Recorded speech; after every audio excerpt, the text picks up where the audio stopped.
अर्जुन और सौरभ को एक पुराने नक्शे में एक रहस्यमय द्वीप के बारे में पता चला।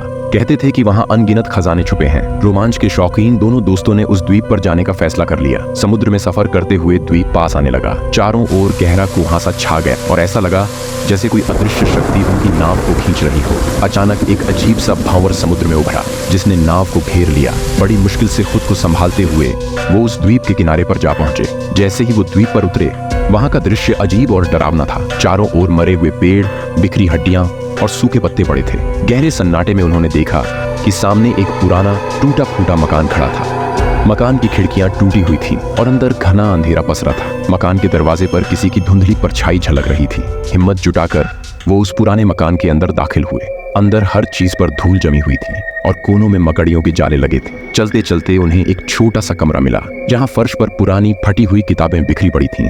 तभी एक किताब के नीचे से एक छोटा ताबूत निकला। अर्जुन ने उसे खोला तो अंदर सोने की चमचमाती मूर्तियां थीं। दोनों के चेहरे पर एक अजीब सी खुशी थी। लेकिन तभी दरवाजा अपने आप बंद हो गया। दरवाजा बंद होते ही कमरे में अजीब सी फुसफुसाहटें शुरू हो गईं। दीवारों पर छायाएं चलने लगीं जैसे कोई अदृश्य शक्ति कमरे में मौजूद हो। अर्जुन और सौरभ ने देखा कि छायाएं धीरे धीरे उनकी ओर बढ़ रही हैं। उन्हें एहसास हुआ कि इस खजाने का रहस्य उसकी कवैद है। वो समझ गए कि इस द्वीप पर आए तो थे, मगर शायद अब यहाँ से कभी वापस नहीं जा पाएंगे।